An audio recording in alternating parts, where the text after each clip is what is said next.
Olá, estamos aqui já num episódio que está beirando o 15º. Estou começando a ficar com experiência, hein, pessoal? Bom, hoje nós trazemos uma pessoa aqui fantástica, porque ele é, a um só tempo, educador físico. Agora, quando a gente fala educador físico, eu quero dizer para você que ele é professor de educação física. A gente às vezes esquece desse detalhe que não é detalhe, é tudo que importa. Professor que nos educa no que nós temos que fazer. Fantástico, né? E é empresário, porque tem uma senhora clínica, eu diria que é uma clínica de saúde. Aliás, eu acho que ele deveria ser contratado pelos planos de saúde. Eu já falo isso para ele há algum tempo. De quem nós estamos falando? Nós estamos falando de Tiago Arias. Boa tarde. Tudo bem? Boa tarde, Dr. Rubens. Tudo bem? Obrigado pelo convite. Fico muito feliz de estar aqui, podendo contribuir um pouquinho, né, para esses assuntos. Tenho acompanhado o seu podcast, os convidados. Então, para mim é uma honra estar aqui no meio de tanta gente boa, né? E poder compartilhar um pouquinho da minha vida, falar um pouquinho sobre exercício, saúde, qualidade de vida. Obrigado pelo convite. Eu que agradeço muito o convite, ter convidado ele, porque eu fui convidado por ele a conhecer esse estúdio aqui, da Zenith Marketing Digital, que é bom você conhecer. E aí eu me entusiasmei, porque ele me convidou para o podcast dele, né? E eu vim, e agora eu estou retribuindo o convite, porque é importante uma pessoa que tem o que falar. Eu me preocupo muito em trazer aqui pessoas que têm experiência de uma vida ativa no que fazem, porque é ali que ela sabe, ela cria mesmo, ela tem a famosa autoridade, que hoje todo mundo fala. O que é autoridade? É dominar um assunto, é praticar esse assunto todos os dias, né? Não é aquele cara que vai uma vez ou outra num assunto X, Y, Z. Não, aquele sujeito do cotidiano, que conhece a ciência, mas conhece a prática. Eu perguntaria inicialmente como é que é essa vida de educador, de professor de educação física. Ela está ficando mais fácil ou ela está ficando mais difícil com esse tempo maluco de muita informação e pouco conhecimento? Olha, Dr. Rubens, inclusive esses dias eu estava refletindo sobre isso, né? Porque o meu filho, ele está com 6 anos, vai fazer 7 anos, tá na primeira série, né? E ele perguntou para mim o que era educação física, porque ele está começando a ter aula de educação física na escola. Eu falei, Theo, a educação física foi exatamente o que você falou. Eu sou um professor que educo as pessoas a cuidarem da saúde e do seu físico, ou seja, do seu corpo, perfeito, né? Que está totalmente também aliado aos hábitos. Hoje não é só físico, né? Hoje não é só o físico, é o né? corpo total. E uma coisa muito bacana que é importante também a gente dizer que, apesar de nós termos essa educação do físico aliada com a educação física, né? A gente também tem o cuidado com a mente. Eu acho que hoje é muito certo de que as pessoas entendem que a saúde mental está totalmente interligada à saúde física. E o exercício físico é isso, né? A gente poder proporcionar para pessoas hábitos de vida saudáveis através do corpo, mas que também melhoram a saúde mental delas. Perfeito, né? E foi o que eu expliquei para o meu filho.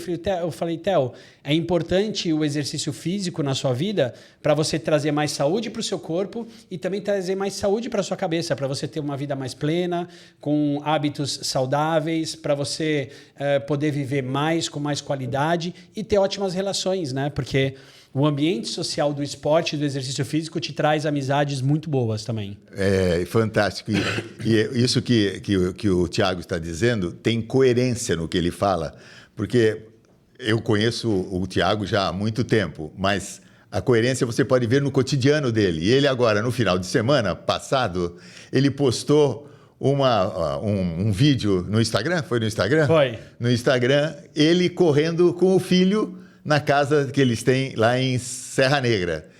Eu vi 2 vezes, porque ele está ensinando, ele está fazendo o que está falando, né? Então, coerência. E esses são os profissionais, independente do profissional que você precisa para a sua vida, né? Mas um profissional que tem a coerência, ele fala e ele faz. E hoje a gente vive um momento desafiador, né? Para quem vem dessa geração que leva o estilo de vida que ensina, né? Eu costumo dizer que antes de fazer educação física eu fiz 2 faculdades. Quais? Eu fiz 1 ano de veterinária E fiz 2 anos de publicidade e propaganda, quase 3 anos de publicidade e propaganda. Pela questão da crença, né? Ou seja, na minha época da educação física, eu comecei a fazer a faculdade de educação física em 2002, mais ou menos. Então, quando eu levei a educação... Antes disso ainda, em 97, quando eu comecei a pensar na faculdade, meus pais falavam assim, poxa, Thiago, educação física, você vai ser professor de academia ou professor de escola? Pensa, você vai ter um futuro bom, não sei. Olha, pensa em fazer direito, pensa em ir para odonto, pensa em ir para medicina, porque é uma coisa que vai te...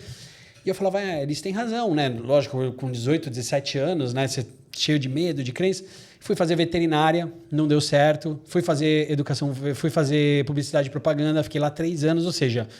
Eu nunca digo que eu perdi tempo, mas eu investi tempo na minha maturidade para realmente eu escolher aquilo que eu tinha vocação. Fantástico, né? Essa sua explicação. E aí eu cheguei pro meu pai e falei, pai, é o seguinte, ou é educação física ou não é nada, porque eu não me sinto à vontade dentro desses outros cursos que eu fiz. Eu vejo que o público com quem eu estou me relacionando ali não tem nada a ver com o meu estilo de vida. Eu sou o único que gosta de fazer esporte, que fala sobre isso, que tem hábito mais saudável. E eu vou para educação física. Meu pai fala, então tá certo, vai lá, faz, seja o que Deus quiser.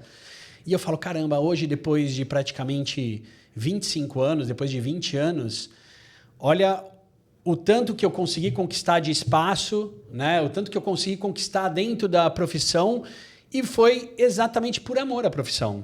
E não porque eu vou fazer eu vou me tornar professor de educação física porque é financeiramente rentável ou porque é um curso que está em ascensão. Pelo contrário, a educação física fazia quem não sabia o que queria fazer da vida, né? Antigamente era assim, ou o cara era atleta e ele falou, caramba, eu gosto de fazer esporte, eu já pratico uma modalidade esportiva, eu vou para educação física, porque não me identifico com as outras. Ou é aquele cara, o que eu vou fazer da vida? Vou fazer educação física porque é uma profissão que o cara ele trabalha e se diverte ao mesmo tempo, né? Então, tinha esse estigma do curso da educação física. E hoje não. E hoje você vê, em 2026, depois de 20 anos, o leque de opções que você pode trabalhar como profissional de educação física e o quanto respeitada essa área está se tornando cada vez mais, né? Então, você vê hoje o hype da corrida de rua, das provas de corrida, dos esportes em geral. A gente mora em Santos, uma cidade onde você tem aí um quintal de casa gigantesco. Ferve, né? Nosso quintal é a praia, né? Exato. Então, quantos profissionais de educação... Em Santos, em média, uma média de 500 profissionais de educação física se formam por ano em Santos. É muita gente, né? É muita gente. Então, aí foi o que eu pergunto para outros profissionais quando vêm me procurar para a gente conversar. Ou seja, eles falam assim, poxa, mas caramba, o mercado de trabalho é muito competitivo. Aqui tem 500 pessoas se formando por ano, tem não sei quantas academias. Você chega na academia, está cheio de personal. Eu falo, tá, mas o que você tem para oferecer de diferente dos outros 499? Perfeito, perfeito. Eu acho que é bem por aí, entendeu? Então, quando você faz com amor, né, quando você faz aquilo por vocação, por amor, você se destaca naturalmente. É uma questão de tempo e paciência para percorrer esse processo que não é fácil, né? Mas... Muito interessante quando você coloca, aí você falou a palavra que eu queria dar uma pitada, vocação. Você sentiu essa vocação lá atrás, bem lá atrás, né? Porque você foi fazer essas 2 faculdades e você falou uma coisa muito interessante que para o jovem que está nos ouvindo vai ser fantástico. É o fato de você precisou de um tempo de maturidade nessas outras 2 faculdades. Sim. Elas quase que reafirmaram que meu lugar é na educação física. Exato. Elas ajudaram você a ser mais firme no seu desígnio. Você sabia o que queria. Exatamente. Na realidade, você tem um propósito. Qual é o seu propósito? Eu acho que o propósito, quando a gente coloca ele na frente da profissão, né? Ou seja, qual que é o meu propósito? Meu propósito é ver as pessoas com mais saúde. Boa. É eu poder ajudar através do meu trabalho as pessoas elas se tornarem mais saudáveis fisicamente, mais alegres, mais produtivas, melhorar o relacionamento das pessoas nos seus círculos sociais. Por isso que, se você perguntar para mim, poxa, mas por que você montou um estúdio? Porque eu não ia ser tão feliz se eu montasse uma academia, por exemplo, uma academia de rede. Perfeito. Onde eu ia ver você uma vez por mês se eu fosse te ver lá, né? Ou seja, aqueles alunos que pagam a mensalidade e não aparecem. Para mim, o significado de sucesso dentro da profissão, profissionalmente, é eu poder conviver com aquelas pessoas e ver o resultado do fruto do meu trabalho nelas, né? Ótimo. Eu acho que isso é o mais bacana. Se não é um resultado físico, porque aí você fala para mim, poxa, mas tem gente que vai para academia 10 anos e não muda nada. Não muda nada? O que não muda nada? Então, o que não muda nada? Exato. Né? Mas e a vida dela? Será que não mudou? Poxa. Os relacionamentos, o humor, né? Fisiologicamente, né? A qualidade de sono dela. Olha só, né? é lógico. Ou seja, ansiedade e depressão. Ela pode continuar até com aquela barriguinha, mas Sim, ela sem mudou a problema vida, ela vive com outro prazer. Exato. Né? Mudou fatores de risco. Exato. Isso que você está falando, eu também pensei hoje de manhã, conversando com um médico por telefone, um irmão, e nós estávamos falando, e eu falei, olha, eu não sei se o que eu mais gosto é da medicina ou é ajudar as pessoas. É o que você está falando. Exato. Você tem um como, eu tenho outro como fazer, mas nós queremos o quê? Ajudar as pessoas, fazer as pessoas serem melhores. Não, e é muito legal isso, porque hoje eu percebo que o meu trabalho dentro do estúdio, que é um trabalho de gestão, né? Eu costumo dizer que é uma gestão geral, mas principalmente gestão de pessoas. Então, hoje eu chego no estúdio, por exemplo, hoje mesmo. Hoje eu cheguei no estúdio, eram 8h40 da manhã, quase 9 horas. Fui para minha sala, liguei o computador, ar-condicionado, deixei minhas coisas. Desci. Para eu voltar para minha sala é umas 2 horas. Porque eu vou na recepção, tomo um café, encontro a galera na recepção, fico batendo papo uma meia hora com o pessoal, aí entro numa sala, entro na outra, aí brinco com o professor, aí vou numa outra sala, brinco com o outro. Porque isso é muito saudável e é muito legal. Muito. É legal para eles e principalmente para mim. Isso. A conexão que você cria é muito legal. É o prazer de exercer a sua vocação. É isso. Você tem, desculpe, tesão. É isso. Se você não fizer isso, você não fica feliz. Exatamente. E aquela coisa, né? Eu falo, poxa, o trabalho de gestão é um trabalho muito pesado hoje. Porque imagina, você ter que gerir uma equipe de 30 pessoas. Essa é a gestão, é uma gestão que você tem que focar parte no administrativo, Parte no administrativo. mas a grande parte nas pessoas. Exato. O grande número de horas Exatamente. é com as pessoas. É com as pessoas. Tanto nos que prestam serviço para você, quanto nos alunos que estão lá. Né? Sim. Alunos, né? Alunos de educação física, É. alunos de educação em saúde. Exatamente. Porque eu digo hoje muito que os educadores físicos têm ainda um mercado a ser, né, varrido por eles, que são os planos de saúde, que na realidade não são planos de saúde. Cadê os educadores físicos dentro do plano de saúde? Você é plano de saúde, você é gestor de plano de saúde, você paga para médico que trata doença. Você tinha que pagar para profissional da saúde, educador físico, para as pessoas não ficarem doentes. Exatamente. É muito mais barato para você, mas essa cultura tá ganhando. Vocês ainda vão chegar nisso, porque hoje já existe no Brasil um movimento chamado MEV, a Medicina do Estilo de Vida, que é a medicina que nós conhecemos, mas o pessoal está se reunindo. Depois é interessante você participar disso. Eu não entrei nesse grupo, mas é interessante ver como as pessoas estão preocupadas com o que nós já estamos há muito tempo preocupados e fazendo. Sim, né? sim. Agora, quem foram os seus estimuladores? Quem foram os seus mestres? Quem foram os seus ícones? Quem foram os seus ídolos para você ir nesse caminho? Você teve ou foi assim uma coisa que você gostava de esporte? Como é que foi? Olha, teve um acontecimento na minha vida que foi muito marcante em relação a essa questão de ter um estilo de vida mais saudável. Quando eu era adolescente, na minha fase de adolescência, eu tive vida igual a qualquer outro adolescente. Saía, ia para balada, bebia, né? Inclusive tinha uma vida muito menos voltada para o esporte.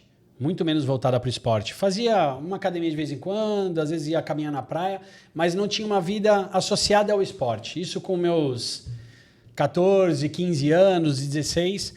Quando eu tinha 17 anos, minha irmã faleceu num acidente.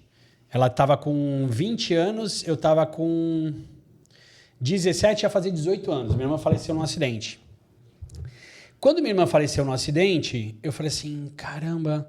Né? Imagina, com 17 anos, você é muito novo para a ficha cair, para você falar, poxa, estava aqui hoje, amanhã não está mais, num acidente, uma coisa assim. E eu falei, cara, a vida é muito curta, né? A vida é muito curta. Minha irmã com 20 anos faleceu, jovem, eu muito jovem também. Meu irmão mais ainda, imagina, com 15, eu estava com 17, meu irmão estava com 14, né, 13. Eu falei, cara, eu preciso cuidar da minha saúde. Você era o mais velho? Do meio. Do meio. Minha irmã mais velha, eu do meio, meu irmão mais novo. Tá. Ah, sim, ela é mais velha. Ela era mais velha. E aí, quando ela faleceu nesse acidente, eu falei assim, cara, a vida é muito curta. Como é que eu posso fazer para prolongar a minha vida? Como é que eu posso cuidar melhor da minha vida, né? Foi o primeiro choque. Foi o primeiro choque, assim, uma crise de muito consciência. Forte, muito forte. Né? E não só essa questão, né? E aí eu vi meus pais sofrendo, eu falei assim, cara... Imagina. Poxa, imagina eu ter uma vida torta, né? Sei lá, continuar nessa vida de adolescente, de bebendo. E aí eu comecei a criar muita responsabilidade, né? Que é boa por um lado, claro que você começa a ter maturidade. Se bem que eu achei que eu comecei a ter maturidade no momento certo, com 18 anos já está na hora de você começar a criar maturidade e sair da adolescência, né? Mas eu comecei a ter mais responsabilidade sobre mim, ou seja, sobre as minhas ações, sobre as minhas escolhas. E aí o esporte entrou muito forte nisso. E até como uma válvula de escape, porque né, no momento de luto, no momento de sofrimento e tal, o esporte ele acabou entrando como uma válvula de escape. E aí eu comecei a frequentar academia, comecei a ir nadar no Internacional, no clube que eu era sócio, comecei a fazer outras amizades, comecei a sair do campo da adolescência. E aí eu comecei a descobrir o esporte na minha vida. Eu comecei a correr, aí eu falei, poxa, é a faculdade de Educação Física que eu quero. Porque nesse meio do caminho, com 17, 18 anos, eu estava começando a ver, eu acho que meu pai tem razão, é veterinário, acho que ele tem razão, é publicista. Eu falei, não, calma aí, eu descobri esse mundo do esporte aqui. Eu vi que as pessoas são mais legais, as pessoas elas se ajudam mais, os círculos sociais são mais saudáveis, né? Eu me sinto bem quando eu treino, então aquela tristeza que eu sentia antes, depois que eu ia correr na praia, ela já tinha reduzido 50%. Ou seja, os hormônios do bem-estar no meu corpo eles já estavam agindo. Então eu falei, caramba, eu quero mais disso daqui para mim.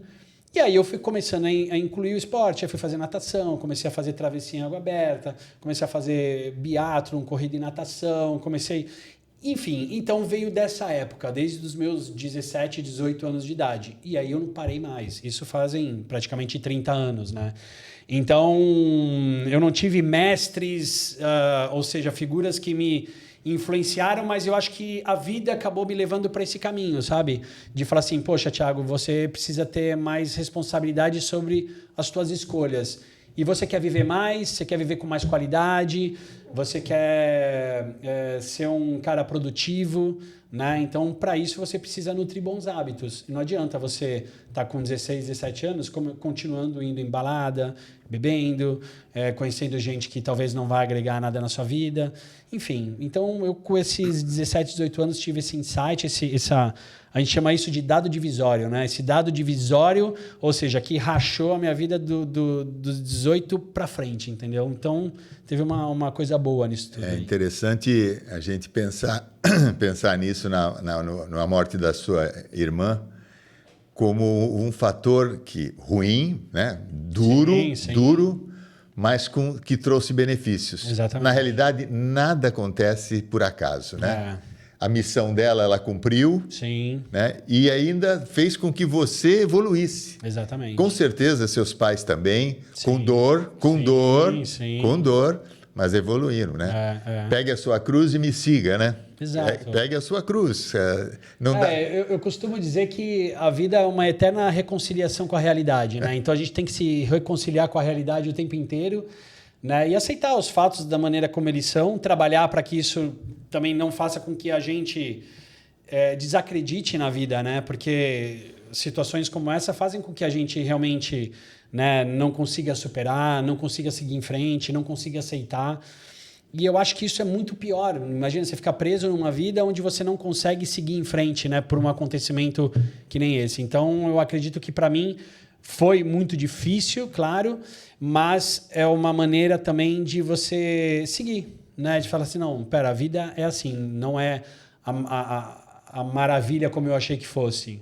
Ela é dura, realmente é desafiadora, vão ter fases boas, fases ruins, e assim como as fases boas passam, as ruins também passam, e a gente tem que seguir em frente, né? O Thiago tem um estúdio fantástico, localizado na Vergueiro? Vergueiro Esteiro, Canal 5. Vergueiro Esteiro, de quase esquina com o Canal 5, né? Exato. E esse estúdio é fantástico, ele cresceu muito agora, está com 2 casas ali, né? E eu queria perguntar para você do seu público. Aliás, pegando esse gancho do seu sofrimento. Você acha que muita gente... Qual o percentual que você colocaria das pessoas que vão lá? Aquelas que vão para emagrecer, porque eu quero ter um corpo legal, ou aquelas que vão para ter uma qualidade de vida melhor? Tá. Como é que é a faixa etária que mescla esses 2 grandes grupos aí? Olha, o público que a gente trabalha hoje lá no estúdio, a faixa etária é uma faixa etária aí entre os 35 e 65 anos, tá? É uma faixa etária de um pessoal aí que já tem uma vida profissional, né? Por exemplo, 70% do nosso público são mulheres. Então, grande parte das mulheres são mulheres que trabalham, que têm filhos, que têm aquela vida corrida que a gente sabe como funciona. Mais se cuidam, né? Mais se cuidam, exato. Então, isso é muito importante. Mais do que os homens. Muito mais. Mulher, a gente sabe, né? Mulher faz exame preventivo muito mais, com muito mais facilidade. Puericultura. Leva o filhinho durante 3 anos, todo mês no pediatra. É isso. Vai fazer o pré-natal todo mês. Mulher Exatamente. se cuida, mulher Exato. se cuida. E assim, eu sempre foquei muito no trabalho de qualidade de vida, de bem-estar, de saúde, né? Durante um certo tempo eu trabalhei bastante com performance, então eu recebi bastante atleta, principalmente no início, né? Lá por volta de 2013, 2014, há 10 anos atrás mais ou menos, eu recebia bastante atleta e gostava de trabalhar com eles, mas eu acabei focando na parte de qualidade de vida por um motivo muito específico. Para você ter um resultado expressivo com um atleta, você precisa fazer um trabalho gigantesco. Não que isso seja ruim, pelo contrário, eu gosto de fazer. Mas você precisa fazer um trabalho gigantesco e a gente precisa do compromisso dele também para aquilo aparecer, né? E muitas vezes o mercado do fitness ele acaba fazendo com que surjam outros profissionais.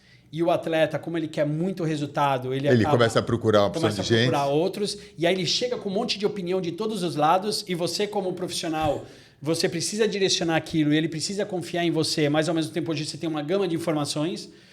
E aí, por outro lado, você tem aquele cara que está sentado no sofá há 10 anos, que está com crise de ansiedade, ou está com depressão, está com uma hipertensão, uma pré-diabetes, obesidade. E aí o cara precisa de ajuda. E aí, quando você consegue ajudar ele fazendo o mínimo de esforço, ou seja, eu só chego para ele e falo assim, olha, você precisa vir aqui 2 vezes na semana, você só precisa fazer uma dieta um pouquinho melhor do que você já faz, precisa começar a frequentar o estúdio aqui, precisa fazer exercício. O cara consegue perder 5 quilos em um mês. Perfeito, perfeito. Então, o ganho que você consegue oferecer para ele e a fidelização que você acaba tendo dessa pessoa, ela é tão grande que você acaba realmente formando uma comunidade. Ou seja, aquele cara fala, foi a pessoa que me direcionou, foi que mudou a minha vida. Então, eu acho que...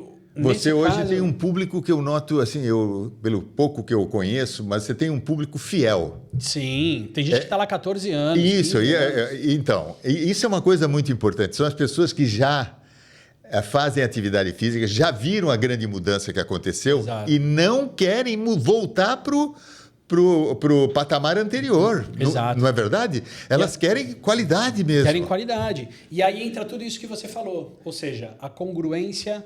Porque hoje as pessoas, quando elas procuram um lugar para fazer ginástica, para fazer exercício, ou para qualquer outro serviço, eles não procuram mais o que aquele lugar pode oferecer para ela. Elas procuram qual que é o valor da pessoa que está comandando esse lugar. Quais são os valores? Será que os valores dele estão atrelados aos meus valores? Perfeito, Será Thiago. que eu posso confiar nele para cuidar da minha saúde? É isso. Ou seja, se ele cuida da saúde dele tão bem, poxa, ele vai dar uma atenção para a minha saúde também. Eu vou trazer o meu pai, vou trazer a minha mãe, vou trazer meu filho, vou trazer isso. Então, eu acho que hoje em dia... Ao mesmo tempo que você tem uma gama de informações, a tecnologia, a inteligência artificial, as academias de redes gigantescas, por outro lado, a gente tem um outro público que está indo pelo caminho inverso. Você privilegia a relação. É isso. Educador físico e o cliente. E o cliente. Ou seja, a minha academia hoje eu tenho uma capacidade máxima para 600 alunos. Você pega uma academia low cost hoje, por exemplo, uma Smart Fit, uma Blue Fit, uma Pano Bianco, elas têm academia para 10 mil. Entendeu? Não tem contato. Não tem. Você conhece a pessoa de vista. Exato. E a gente entende que é o modelo de negócio. É tá o modelo. tudo bem. É o modelo. É o modelo dele Perfeito. que tá tudo certo. Mas eu prefiro pro outro lado. Eu prefiro pro lado daquele cara que eu sei o nome. Individualiza. Individualizado. Essa semana mesmo, eu tava saindo do estúdio, esse dia eu saí um pouco mais tarde. Saí do estúdio, eram 9 horas da noite. E é muito raro eu ficar lá até esse horário. E aí eu tava na recepção. E aí chegou um cara e tal, e aí eu olhei para ele... Um aluno? Um aluno. Um aluno. Entrou lá, eu olhei para ele e falei assim, tava reconhecendo ele, falei, Bruno? Ele falou assim, sou eu. Eu falei, cara, não acredito, você tá treinando aqui? Né? Ele falou assim, tô aqui há 2 meses já. Eu falei, pô, você foi nosso aluno há 10 anos. Ele falou, pô, você lembra de mim? Eu falei, lógico que eu lembro. Ou seja, ele foi um dos primeiros alunos que entraram no estúdio nessa casa nova que eu tô. Olha só, ficou um tempo sem fazer? Ficou praticamente 8 anos, foi para São Paulo, morou em São Paulo, voltou, tá morando em Santos, voltou a treinar lá no estúdio, mas eu lembrava do Bruno, lembrava do nome dele, onde ele trabalhava. Entendeu? Isso é muito legal. E não é porque eu tô fazendo isso porque é o meu negócio, eu preciso manter meu cliente. Não é isso, é porque eu gosto, eu acho legal. É porque você ama. É porque eu gosto. Exato, isso aí. Você ama a gente, você gosta de pessoas. Isso faz toda a diferença. Faz muita diferença. As pessoas elas... Para você, hoje, como é que você, sem pensar na Organização Mundial da Saúde, como você define saúde para você hoje? O que é ter saúde? Olha, é o que eu disse no começo aqui do programa. Eu acho que a saúde é quando a pessoa ela tem o equilíbrio entre a cabeça, entre a mente e o corpo dela. É onde ela pode pegar ali o exame de sangue dela e ela vê que ela está com um bom colesterol, que ela tem um bom condicionamento físico, que ela tem autonomia, né, para fazer as atividades do dia a dia dela, que ela está envelhecendo com saúde, mas ao mesmo tempo é uma pessoa centrada, focada, é uma pessoa que ela tem bons relacionamentos, tenha habilidade para exercer outros hobbies e tenha uma abertura para isso. Então eu acho que a saúde ele é um equilíbrio entre você ter uma cabeça muito boa, uma cabeça boa, e você ter um corpo saudável. Porque hoje eu percebo que o maior desequilíbrio das pessoas é quando elas vão para os extremos. Ou seja, aquele cara que só cuida do corpo e a mente acaba ficando adoecida. Ou seja, tem dismorfia, então tem mudança de imagem, ele é de um jeito, ele enxerga de outro. Pessoas que acabam desenvolvendo doenças como anorexia, bulimia, porque isso tudo é da cabeça. Compulsão alimentar. Por quê? Por causa do físico. Porque não está bem balanceado. Ou o extremo, é aquele cara que só quer saber de estudar, só quer saber de trabalhar e tal, e o corpo vai adoecendo. Então, hoje, para mim, saúde é um equilíbrio entre você ter um bom físico e uma boa cabeça. Boa. Perfeito. Você nota que lá entre os seus clientes, a vida deles profissional agora, falando da vida profissional, melhorou a partir do momento que eles começaram a fazer uma prática dando valor à saúde física e mental, como você fala? Você nota isso? Minha vida melhorou. Eu hoje ganho mais, eu tenho mais clientes no meu negócio, eu sou um médico mais bem-sucedido, eu sou um advogado com procura. Você sente isso? É capaz de sentir isso? Eu sinto bastante nas minhas conversas com eles, né? Isso. Geralmente, quando eu vou lá tomar café lá na recepção, encontro um outro, a gente começa a bater papo e a gente começa a conversar sobre isso e principalmente sobre trabalho. Eles falam, olha, Thiago, o exercício, ele trouxe para mim mais disposição, mais energia, mais foco, ou seja, mais energia mental. Porque a gente acaba criando um estigma em relação ao exercício que, poxa, eu vou treinar, eu vou me cansar, né?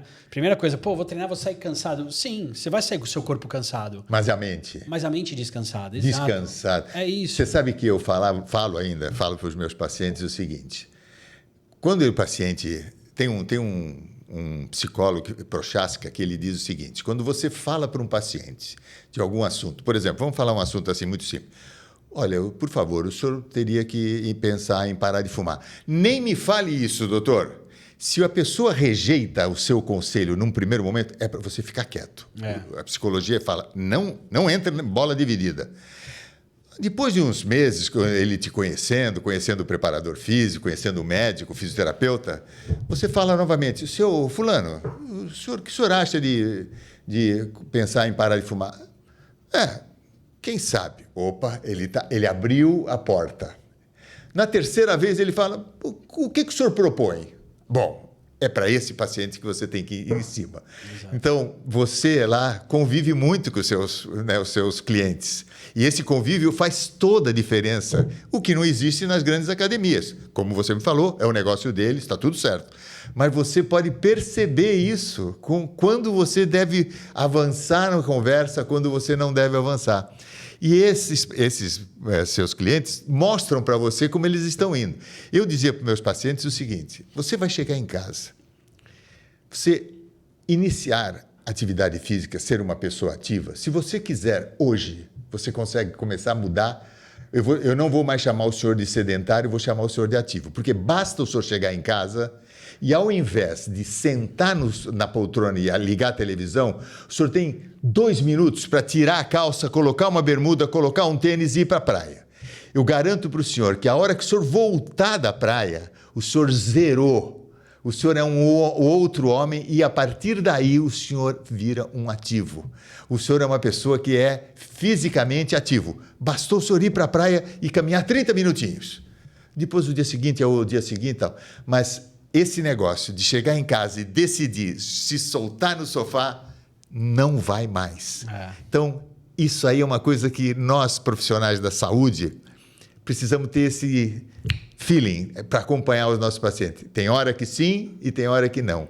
Você lá deve sentir que você vê uma pessoa que ela está fazendo um esforço, mas não está fazendo o direito, o melhor. Ela quer emagrecer e ela não consegue. Está faltando alguma coisa. E você lá, no estúdio do Tiago, ele tem equipe multidisciplinar, ele tem nutricionista para orientar. Mas emagrecer, às vezes, é mais fácil com a canetinha, né? Então, é mais fácil, né? Mais rápido. Mais rápido, né? O que vai acontecer com essa turma toda que está injetando na canetinha, que emagrece bem, só que emagrece, mas vai na área do Tiago. Emagrece, perde gordura? Sim, mas perde músculo. Exatamente. E isso é uma coisa que o preço de perda de músculo, quando a gente fala em perda de músculo, a gente está falando de perda de proteína e está falando de perda imunológica. Exato. Quando você perde gordura, você não está falando em perda imunológica. Quando a gente fala em imunologia, a gente está falando em defesa. Exato. Quando você perde músculo, você perdeu defesa, perdeu capacidade de reação. Exato. O que vai acontecer daqui uns 4, 5 anos... eu quero emagrecer. O preço da beleza de emagrecer, às vezes, é caro, né? Por isso que eu falo, né, que esse equilíbrio entre a mente e o corpo é muito importante. Quando você vive num extremo, ou seja, eu vou cuidar do meu corpo, vou ficar com o corpo dos meus sonhos a qualquer custo e a qualquer preço, cai nisso, entendeu? É verdade. E aí eu acho que nós, como profissionais da área da saúde, a gente precisa conquistar a confiança desse aluno. Né? Ou desse paciente, desse aluno. Confiança. Porque foi o que o senhor falou, é a conversa, né? É o dia a dia. No primeiro momento, pode existir realmente uma objeção, uma barreira daquele cara falar, mas quem é ele para me aconselhar a parar de fumar? Isso, né? Depois, com a convivência, conforme ele vai te escutando, ele vai vendo as tuas ações, ele vai vendo a tua congruência. Ou seja, mas ele faz o que ele fala. Não é aquele cara que fala para eu fazer, mas ele está fazendo errado, né? Caramba, esse cara está me inspirando. Eu quero ser igual a ele, né? De alguma forma, eu quero conduzir a minha vida de uma maneira que eu seja tão saudável quanto ele. Então, eu acho que essa confiança que a gente vai conquistando com o tempo vai fazendo com que as pessoas realmente vão adotando um estilo de vida. É que demora um pouco, né? Foi o que o senhor falou. Demora. O cara primeiro vai ter a primeira conversa, vai falar assim que não quer. A segunda vai falar assim, mas o que você me sugere? Como é que eu faço? Me explica como é que eu posso melhorar. Isso acontece muito. Mas, para isso, a gente precisa ter essa paciência. O profissional precisa saber que é um processo, realmente, né? A gente também não tem os nossos problemas que a gente precisa trabalhar e esse trabalho demora um pouco, né? Então, eu acho que o profissional da saúde ele tem que conquistar a confiança do seu cliente, sim. Você lá, agora mudando para a longevidade, você tem... Qual é o cliente mais idoso que você tem lá? Olha, até o mês passado, a gente tinha um senhor Luiz que ele está com 94 anos. 94 anos? 94. Ficou com a gente... O seu Luiz, ele ficou com a gente acho que uns 4, 5 anos. Que maravilha. Mora na frente, ele mora no prédio da frente. E é muito legal, porque a professora ia lá, na hora que terminava a aula dele, ia lá, pegava na mãozinha dele, atravessava a rua, deixava ele na porta do prédio, ele subia lá. É que agora ele começou a ter alguns problemas de saúde, principalmente de visão. Então, aí o filho dele, né, que também é médico, inclusive, e falou, meu pai está constrangido e também está perdendo audição. Então, ele fica constrangido de estar lá no meio do pessoal e a professora tem que falar alto, ou ele não conseguir enxergar, ele falou que ia ficar em casa. E eu falei, olha, mas é pior, porque ele tem que entrar, ele vai se isolando socialmente. Ele tem que se desafiar. Tem que se desafiar. Nem que da nossa parte a gente tenha que... fazer alguma coisa. E a turma vai colaborar. Vai, sim. Vai sim, colaborar. sim. Você vai ter que... Esse é um cliente para você bater um papão com ele. Exatamente. Você convencer.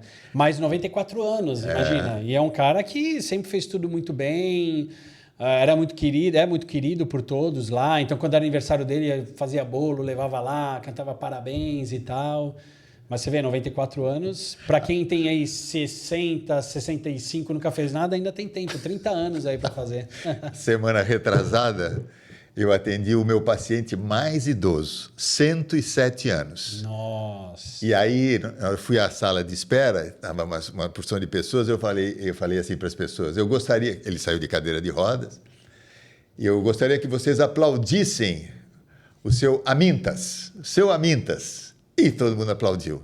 Sabe por que vocês estão aplaudindo? Porque ele tem só 107 anos. Caramba! E ele acabou de me contar que ele foi para a Segunda Guerra Mundial e ele viu o Hitler. O pessoal aplaudiu, tirou. Ele falou, doutor, eu vi o Hitler. Eu falei, puxa vida, 107 anos, né? Não dá nem para imaginar isso. Não dá nem para imaginar. Agora, você hoje está trabalhando com essas pessoas há muitos anos. Você mede se eles estão reduzindo a sua idade biológica? Você já está trabalhando com isso? Como é que é isso? Conta para a turma aí. Nós temos uma avaliação, né, chamada BIA, que ela é de uma empresa chamada Terra Science, que ela é uma empresa de tecnologia na parte de avaliação física. E hoje, essa avaliação, ela te dá essa questão da idade biológica e idade cronológica. Boa. Né? Então, você vê ali pelos marcadores de hidratação intracelular, extracelular, pelo percentual de massa magra, pelo percentual de gordura e tal, se aquela pessoa, a idade biológica dela bate com a idade cronológica. Né? Então, você vê lá, por exemplo, indivíduos que têm 45 anos, que tem idade biológica de 40 anos, como também idade biológica de 50, 50 e poucos, dependendo do hábito de vida, dependendo da composição corporal, né? Isso é uma coisa que hoje entrega pra gente. Antes era difícil a gente ter esses parâmetros. Perfeito. Você via pela disposição, pela energia, pela força, né? Você tem hoje as avaliações físicas. Exatamente. Você tem teste de força que você pode fazer para os alunos. Então, vamos lá, uma coisa bem antiga dentro da educação física, na parte de treinamento, e que o pessoal usava muito. Então, você chega lá na academia hoje, vamos fazer o teste de uma repetição máxima? Para a gente começar a elaborar o teu treino? Beleza, vamos fazer. Então, você deita lá no supino, então a gente precisa pegar os principais exercícios, né? Supino, deito lá no banco do supino, vamos colocar a barra e mais 10 quilos de cada lado. Você tem que fazer uma repetição. Se for para fazer a segunda, já não está valendo. Tá bom, fez uma... Não, consegui fazer duas, então vamos aumentar a carga. 15 de cada lado. Fez uma repetição, não dá para fazer a segunda. Legal, essa é a tua repetição máxima. Perfeito. Entrou para o treinamento, ficou lá 3 meses, 4 meses treinando, vamos repetir o teste agora. Vamos lá para um RM. O cara vai lá, 15 de cada lado. 3 repetições aqui. Beleza, vamos colocar 20 de cada lado. Pum. Ou seja, a força dele melhorou. Tá, né? Legal. Você consegue fazer teste na esteira para ver o VO2 máximo, parte de condicionamento físico e tal. Então, você tem alguns parâmetros que você consegue ver que aquela pessoa melhorou ou não. Ou seja, composição física. Perfeito. Perdeu gordura, ganhou massa muscular, ganhou mais força. A idade biológica dele certamente diminuiu. Né? Ele está um cara mais jovem, perto do que ele era quando ele entrou. Mas hoje você tem, com a tecnologia, você já consegue identificar exatamente a idade. Então, hoje o cara tem uma idade cronológica de 45 anos. Se ele tem bons hábitos ou não, a idade dele vai para... Por exemplo, a minha eu fiz ano passado. Eu tenho 47 anos, minha idade biológica é 42. Pô, legal, tô equilibrado aqui, né? Eu queria que fosse uns 35, né? Mas já não ficando acima dos 47 já tá bom, né? Lógico. O que não pode é passar a biológica, passar a cronológica. Exatamente. Aí é complicado, né? Aí tá ruim, né?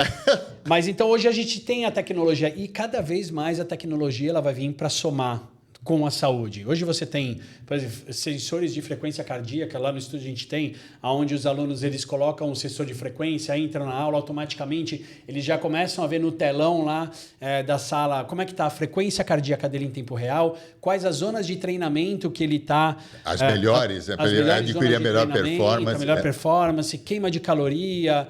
Enfim, você pode gamificar. Então, hoje eu tenho uma sala, 4 alunos na sala lá, o treinador. O treinador vira e fala assim, hoje é sexta-feira, eu quero a galera toda queimando muita caloria, então a sala inteira vai ter que queimar 2.000 calorias todo mundo junto. Não quero nem saber. Aí começa a dar exercício. E aí você junta os 4 pessoas, cada um queimou 500 calorias, legal, 2.000, conseguimos, entendeu? Oh, beleza. Então, a tecnologia hoje faz você gamificar, te dá informação, te dá métrica para você poder cuidar dessas pessoas com muito mais precisão, né?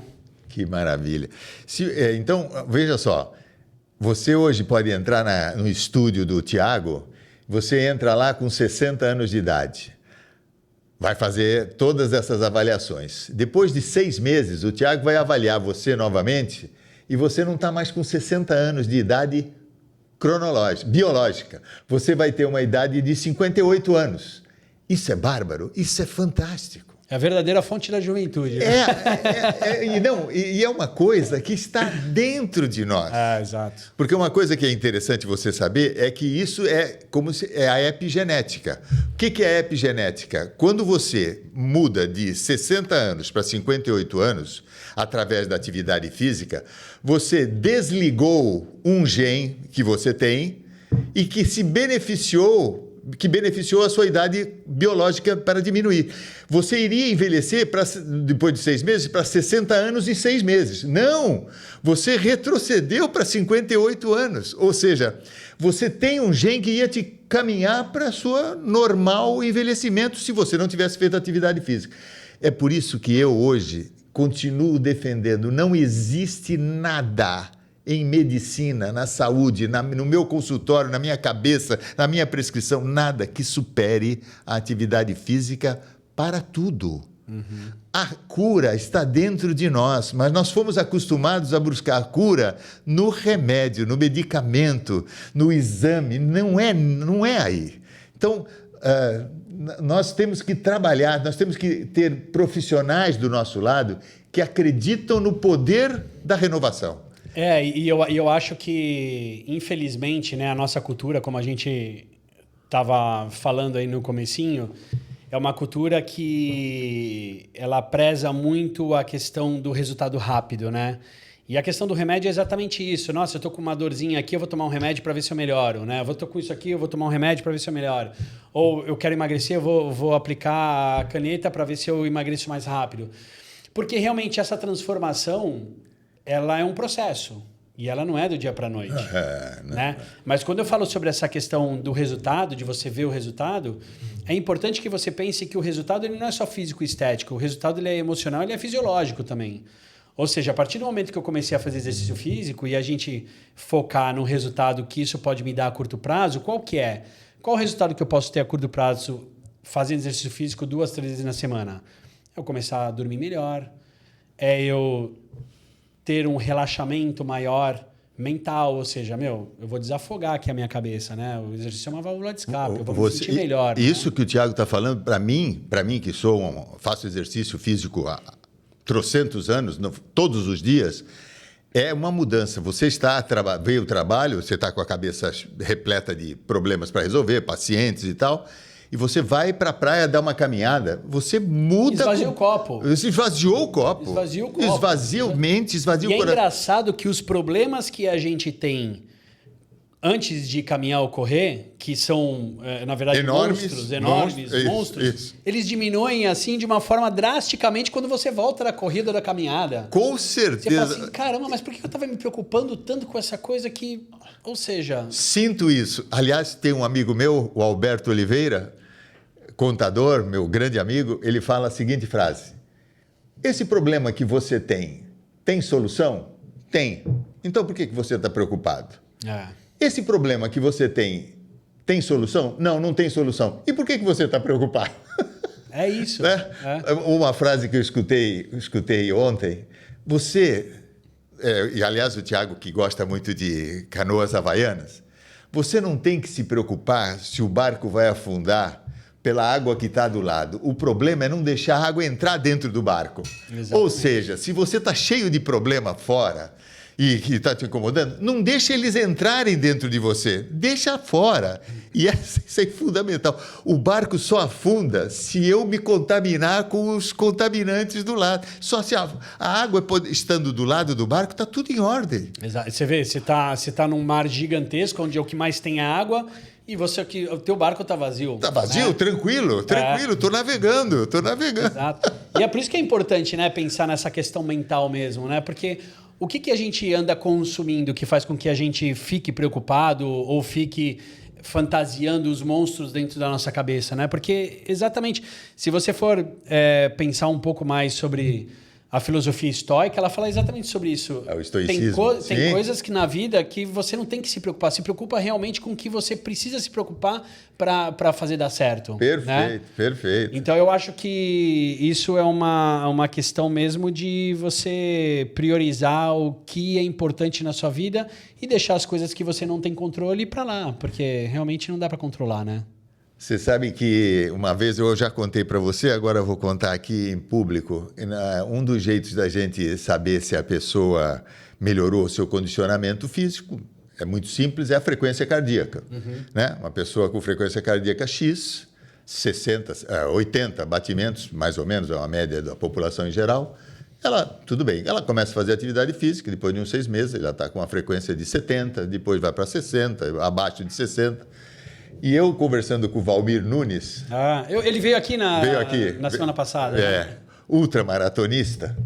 Ele estava no carro comigo e eu perguntei para ele, fui levá-lo em casa, fomos batendo papo e tal. Aliás, fomos buscar as coisas lá no memorial, as coisas da tribuna, da corrida, né?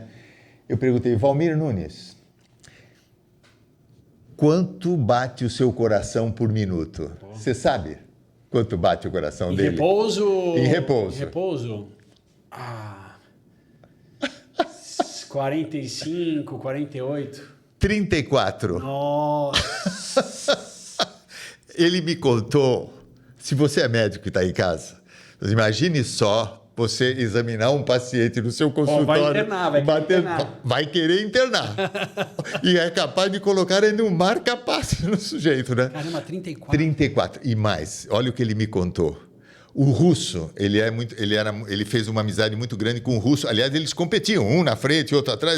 Os dois eram competidores, mas viraram amigos. Aliás, ele falou que a única coisa que ele faz de errado é que o russo ensinou tomar cerveja. E ele não tomava cerveja. Depois que ele conheceu o russo, ele começou a tomar uma cervejinha de vez em quando. Você sabe quanto que batia o coração do russo? Calma, se ele batia 34... 22. Nossa, mas é muito. É incrível, né? Não, eu estou falando o que ele contou. Caramba. Eu não estou criando nada disso. Sim. E me lembro que eu fiz isso uma época lá na clínica. Né? Eu vi o que os pacientes reduziram de batimento. Reduziram 10 batimentos, 5 batimentos, 8 batimentos. Eu fiz um cálculo quanto aquilo repercutia em meses durante o ano. Legal. Entendeu? Quanto que eles ganhavam de sobrevida? De sobrevida em batimento cardíaco. Então, no final do ano, quando nós fizemos a festa de Natal, de Ano Novo, eu falei, dona fulana, dona Ciclano, o senhor reduziu em 3 meses o batimento de vida do batimento cardíaco. Quer dizer que eu vou viver 3 meses mais? Não falei isso. Não falei isso. Assina o papel aqui. Não falei. Eu disse que o seu coração está batendo menos, ele está gastando menos energia. Sim. Porque o coração gasta muita energia. Claro. Está gastando 3 meses num ano, doutor. 3 meses no ano. Olha que legal. Não é fantástico? É fantástico. Quer dizer, você não fazer. E você traz isso para uma questão lúdica, né? Para fazer com que a pessoa entenda de uma forma simples de que, mesmo sendo uma brincadeira e mesmo sendo. É um fato. É um fato. É um dado importante. É um dado fisiológico. Exatamente. Importante. Sim, meu coração está batendo menos e tal. Muito legal. Bom, e agora eu queria perguntar para você o seguinte: o que é que uma pessoa não deve fazer para não desistir, para que ele não desista de praticar atividade física? Quais são os erros que as pessoas fazem, ou sozinhas, não no seu estúdio? Vão para a academia errado, vão treinar errado, carregam o peso errado, se machucam, vão na praia, querem um obeso mórbido de 120 quilos, quer sair no primeiro dia correndo. Eu queria que você falasse um pouquinho sobre isso. Olha, eu costumo dizer que a motivação ela é uma chama acesa, enquanto a constância ela é a gasolina que você coloca no seu carro para você rodar, né?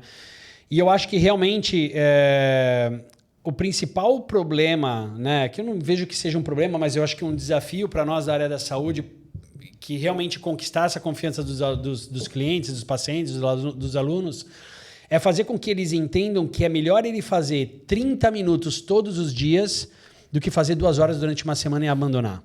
Né? A questão, o pessoal fala sobre muito motivação e eu falo, cara, eu sou contra a motivação, porque ninguém acorda todo dia motivado para treinar. Eu mesmo, eu adoro remar, eu adoro treinar, o meu estilo de vida é esse. Mas se você perguntar para mim, Thiago, você acorda às 6 horas da manhã querendo ir para o estúdio treinar? Você acorda às 6 da manhã querendo entrar nesse mar gelado aí, nesse mês de junho, para remar? Não, de jeito nenhum, eu não acordo motivado. Mas ao longo do tempo, ao longo do dia, eu vou falando assim, não, eu preciso fazer isso. Né? É algo que precisa ser feito porque se a médio e longo prazo eu quero ter mais saúde e se o meu propósito, né, que a gente fala sobre propósito, se o meu propósito está atrelado à minha saúde, é importante que eu faça essa atividade. Enfrentar esse desafio. É importante enfrentar esse desafio. Né? E um dos propósitos que eu vejo para mim como o exercício que eu recomendo para as pessoas que elas tenham na vida dela é um propósito muito maior que elas enxerguem isso lá na frente. Ou seja, qual que é o meu propósito? Hoje eu tenho 47 anos, meu filho tem 7. Eu quero ver o meu filho... Você quer ver seus netos? Eu quero ver meus netos, quero ver meu filho na faculdade, quero ver meu filho adulto, lógico. Quero poder viajar com meu filho, eu quero ter autonomia, eu não quero depender do meu filho. Perfeito. Então, e outra coisa, eu tenho que mostrar para o meu filho o que é ser uma pessoa saudável. Perfeito, então exemplo. Tem um propósito muito maior. Né? Então, o que eu aconselho as pessoas é, coloca um propósito maior. Né? Se você tem neto, coloca o teu neto como propósito. Pô, você não tem vontade de ir pra praia com ele, de pegar ele no colo, de correr com ele na praia para chutar bola? Para chutar bola, para levar ele para andar de bicicleta. Então coloca o teu relacionamento com o teu neto como um propósito para isso. Então eu costumo dizer que as pessoas elas ficam muito enraizadas no objetivo de curto prazo e quando aquilo não acontece, até por uma questão de rotina delas, elas se frustram. E aí quando elas se frustram... Abandonam. Não vou fazer porque se hoje está sol, está muito quente, não dá para treinar. Se hoje está chovendo, tem muita chuva, também não dá para treinar. Mas qual que é o teu propósito? Tem sempre uma justificativa para não fazer, né? Exato. Não olha o copo meio cheio, meio vazio. Esse é o problema. É que eu falo, no esporte funciona dessa maneira. Né? Eu participo de prova de canoagem há 25 anos, eu remo há 25 anos, quase 30 anos. E eu falo, poxa, às vezes a gente treina o ano inteiro no mar favorável, numa estação favorável, e aí quando você vai para a competição, que você coloca o teu barco no rack do teu carro e você chega no dia da prova, tá aquela tempestade, aquele frio, aquela chuva. Você tem 2 opções. Ou você volta para tua casa, ou você entra no mar e você vai saber que você não vai desempenhar tão bem quanto as condições que você treinou lá, mas você vai chegar. Então, a prova que você treinou lá para você fazer em 1 hora, você vai fazer em 1h30, 1h20, mas você vai chegar. Entendeu? Então, é uma questão de você não desistir. Você fala assim, cara, vai ser mais difícil, né? É um desafio maior para mim, mas eu vou encarar e vai dar tudo certo no final das contas, né? Então, eu acho que é isso. Mas eu acho que o esportista, o atleta, o cara que faz atividade física, depois de um tempo, se ele vencer esse marasmo inicial, ele vai no desafio. Você vai encontrar esse dia mais chuvoso, o mar meio agressivo, mas você vai entrar no mar. No entanto que você pega atletas, eu não sei se é o caso do Valmir, né? Faz tempo que eu não acompanho o Valmir, mas você pega atletas que eram atletas de performance, hoje eles são atletas de desafio. O cara quer fazer 24 horas correndo não sei o quê, o outro quer remar 2 dias sem parar, não sei o quê. Porque é testar o limite, é testar o desafio dele, né? Perfeito. Então isso é muito legal. A Suzeli, quando via a mulher, quando viu o que o Neymar, veja, Valmir. O que o Valmir faz, ele fez uma prova indoor, numa pista de 400 metros, 24 horas correndo. dentro de um ambiente... Quando está ruim, eu não quero ir na academia e quero fazer exercício, faço um pouquinho de calistenia em casa. É horrível ficar no mesmo ambiente curto, né? Imagina o cara 24 horas. 24 horas. Ele fez 273 quilômetros. Em 24 horas. Em 24 horas. Não, é brincadeira. A pessoa começa a se colocar à prova o tempo inteiro. Né? E topa o desafio, né? Porque eu acredito que o atleta, de forma geral, ele precisa ter um desafio lá na frente. Ou seja, eu estou treinando para eu competir. No tanto que você vê muitos atletas, no triatlon isso acontece muito. O atleta do triatlon que ele para de competir, ele abandona tudo. Ele para de pedalar, ele para de correr, ele para de nadar. Ele está cansado, ele não aguenta mais, ele enjoou. Porque ele não vê, se ele não ganha mais, se ele não vai para competir, se ele não vai para chegar entre os primeiros ou entre os 10 primeiros, para que vai fazer isso? Ele abandona. Ele vai para outro esporte ou ele vai para outra atividade. Então eu acredito que para esses caras mais antigos e que têm realmente essa questão da performance, do desafio, para eles têm que estar sempre se colocando à prova para realmente valer a pena estar ali naquele momento, né? Você acha que essas pessoas que hoje não querem se colocar à prova para desafios, como é que vale a pena a gente investir nelas? O que nós podemos fazer para que essas pessoas mudem? Os psicólogos já falam isso, já falei um pouquinho sobre isso aí, mas é válido insistir? Até que ponto nós temos que insistir com um amigo que é doente, que tem obesidade, pré-diabetes? Até que ponto nós, profissionais da saúde, devemos investir nessa pessoa se ele não quer, se ele está procrastinando? Tem pessoas que, se você falar num determinado assunto, ele te abandona. Ele deixa de frequentar a sua clínica e se você lá no seu estúdio... Se você for muito duro com a pessoa, ela não vai, ela abandona. Sim. O que nós podemos fazer, né? Temos que ajudar, continuar falando, né? Tem que falar com jeito. Eu acho que assim, eu acho que é sempre importante a gente tentar entender a história de vida dessa pessoa, né? Porque às vezes ela tem uma relação no passado. Por exemplo, por que eu estou falando isso? Olha, você está focando num ponto importante. Porque assim, a história de vida dessa pessoa tem muita relação com as escolhas que ela faz agora no presente, né? A história do passado dela. Pronto, beleza. Por exemplo, o exercício físico antigamente, nas aulas de educação física, vamos pegar o exército. O cara fazia alguma coisa errada? 10 flexões. 10 flexões. 10 abdominais. Isso. 10 barras. Vai não sei o quê. Então, a relação do exercício físico com o castigo antes era enorme. Então, hoje, para as pessoas entenderem que você treinar, você está investindo na tua saúde e você não está se punindo, cara, para desmistificar isso foi uma coisa muito grande. Então, no passado, as pessoas elas tinham uma relação de que, cara, se eu fizer exercício físico, eu vou estar pagando o castigo, eu vou estar me punindo. E tá errado, né? Mas por quê? Porque foi uma imagem que foi criada. Mas não, a pessoa tem que entender que hoje o exercício físico para ela é um investimento. Então, talvez na história de vida dessa pessoa lá atrás, ela pode ter sofrido bullying na aula de educação física, né? Ela pode ter tido uma experiência... Eu tive na escola uma experiência muito ruim com educação física.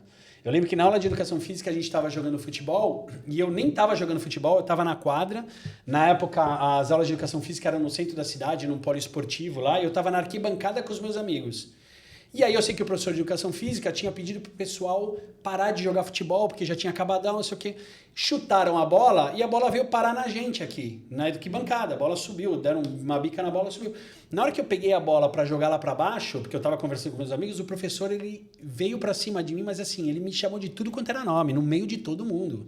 Assim, eu sofri uma humilhação gigantesca na aula de educação física. E aí eu falei assim, caramba, mas eu não tenho culpa, a bola chegou em mim, eu fui devolver a bola. Me chamou de idiota, me chamou de traste, falou que era um absurdo. Nossa, que absurdo. Não, ele acabou. Era isso há... Sim, lá tinha atrás. 12 anos de idade, isso há 36 anos atrás. Então, se eu fosse um cara que tivesse pego um gatilho de educação... Não, pelo amor de exercício físico, eu não quero ver professor de educação. Não quero ver professor de educação física não presta, é tudo a mesma coisa, entendeu? Então é importante a gente entender a história de vida que aquela pessoa teve com o esporte. Porque às vezes você incentivar, às vezes você está acionando algum gatilho nele que fala assim, caramba, pelo amor de Deus, esse cara está falando de esporte, eu não posso nem ver isso na minha frente. Eu tive um problema lá atrás com isso. Por exemplo, vamos lá, outro fato que aconteceu comigo com o esporte, surf. Era uma coisa que eu gostava muito quando eu era pivete, quando eu tinha 12 anos de idade, eu ia com os meus amigos surfar.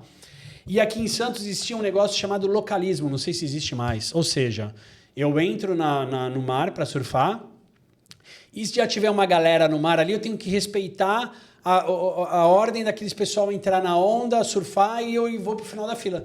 Eu com 12, 13 anos não sabia que existia isso. O que eu fiz? Entrei no mar, na hora que peguei uma onda, furei um cara, entrei na frente do cara, os caras foram pra cima de mim, eu apanhei no mar. Depois que eu saí do mar, eu falei, cara, nunca mais eu surfo. Nunca mais eu vou surfar. Caramba. Porque, pô, eu venho pra me divertir, venho pra eu ter um momento de prazer. Ainda toma uma trolidade. Exato. É isso. Então, a história de vida. Exato. Você sabe que você está falando uma coisa que é importantíssima. Isso é importantíssimo para todos os profissionais da saúde. Porque uma coisa é entender a história do condicionamento físico dele, entender a doença que ele tem na minha área. Sim. E outra coisa é entender os valores e as crenças dele para ele se tratar, no meu caso, e no seu caso, para fazer atividade física. Como é que foi a relação dele, né, com a... Você quer ter um acompanhamento adequado para ter saúde? Tiago Arias e o estúdio dele. Porque tem um gestor lá dentro, um CEO, que se chama Tiago Arias, que ama as pessoas. Ele é um profissional da saúde genticista, apaixonado por gente e suas circunstâncias. É isso aí. Eu queria que você olhasse para a câmera agora e desse o conselho que você quisesse para quem está nos ouvindo. Olha, o meu conselho é isso, é você manter a constância no que você está fazendo, coloca um propósito maior na tua vida em relação ao exercício físico, não só exercício físico também, mas como você ter bons hábitos de vida e faça com que isso vale a pena, né? Eu acho que você, pensando em cultivar a sua saúde, automaticamente você vai cultivar as tuas relações, as pessoas que estão em volta de você. Você também pode servir fonte de inspiração para outras pessoas que estão na mesma pegada. Um exemplo que eu cito muito, né, entre as pessoas, principalmente que estão chegando no estúdio, vamos pegar um casal. Eu tenho uma mulher que quer mudar o estilo de vida dela porque ela está com obesidade, ela está com uma pré-diabetes, ela está com problema de saúde, ela está com desânimo, falta de disposição e ela quer mudar o estilo de vida dela, ela vai na nutricionista, ela começa a fazer dieta e aí chega na sexta-feira à noite, o marido fala, vamos pedir uma pizza? Ela, poxa, não, pizza não, pô, tô fazendo dieta. Ah lá, já vem você querer estragar o nosso final de semana, né? Eu falo, então, quando você muda o teu estilo de vida, você acaba, sem saber, tendo um propósito muito maior de mudar a vida das pessoas que estão em volta de você também. Então, se você está nesse processo, convida o teu marido para fazer junto, convida a tua esposa, convida os teus filhos, porque eu acho que quando você acaba disseminando isso dentro da família, você dissemina para todo mundo. Então, isso é muito bacana. Começa, mantenha a constância e não para.